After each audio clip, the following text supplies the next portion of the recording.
us back to our theme, which is the soul. And we know when we see something like this, with the music and the words coming together and the visual images, we are touched at a soul level. And when we're touched at a soul level, it's really hard to describe that. We cannot, the words are too small to capture that feeling. That's when we know that we have been resonating at a soul level. Excuse me. We are resonating at the level of our soul. That is the level of our immortal being. That's what we are resonating with today in that time together. And we all got to share it, and that's even more fulfilling when we can share that experience with others. Now today is Memorial Day. And Memorial Day actually began, the official start of it was 1868. And it was originally called Decoration Day. It was decorating the graves of the fallen of the Civil War. And it was very special on this day because they were decorating the graves of both the Confederate and Union troops who had died and were buried in Arlington Cemetery.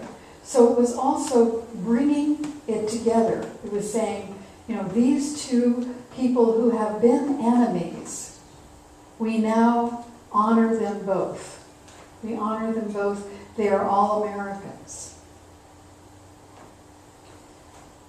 And that grew over time. It continued to go on. And then we had World War I.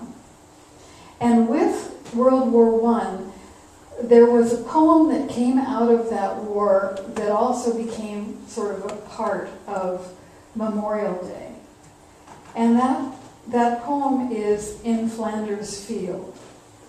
And it was written by a Canadian and in 1915.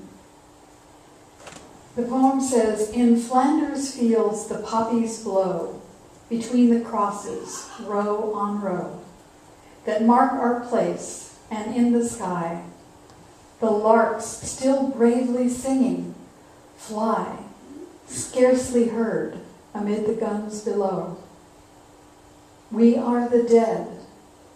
Short days ago, we lived, felt dawn, saw sunset glow, loved and were loved, and now we lie in Flanders Field. Take up our quarrel with the foe, to you from failing hands we throw. The torch be yours to hold it high, if ye break faith with us who die. We shall not sleep, though poppies grow in Flanders Field." And the poppies did bloom in Flanders Field because that's where they buried all the soldiers. And the way of nature is that it takes all of that organic material and brings forth color and beauty out of the destruction. And so that inspired a woman by the name of Moina Michael to add a bit to that poem.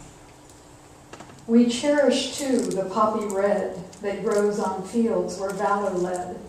It seems to signal to the skies that blood of heroes never dies." And she was the one who started the whole red poppy thing. She grew red poppies and she wore red poppies on Memorial Day, and then she sold the red poppies to give money to veterans' causes. And in the early 20s, the VFW then took that over and began to sell the red poppies in honor of Memorial Day.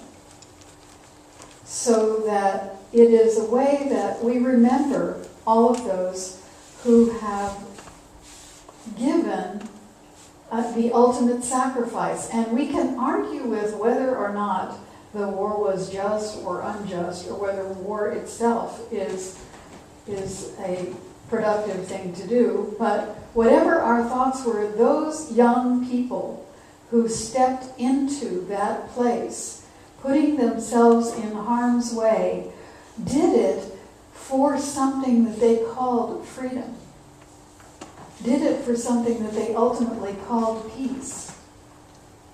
That they were idealists who stepped into that with an ideal. And so we honor the idealism and the idea of freedom and the idea of peace that really is the ultimate intention behind all of this.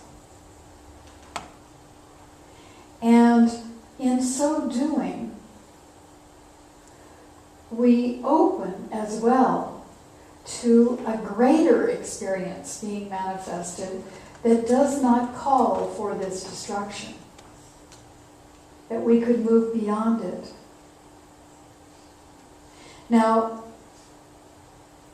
I was reading an article in the Christian Science Monitor about moms who have lost their sons in Iraq and Afghanistan. And that is one of the most devastating things that could happen to a mother, is to lose their child in war. Any loss is terrible. But, to have their child go off and be killed. And yet, these two mothers took that experience and did something positive with it.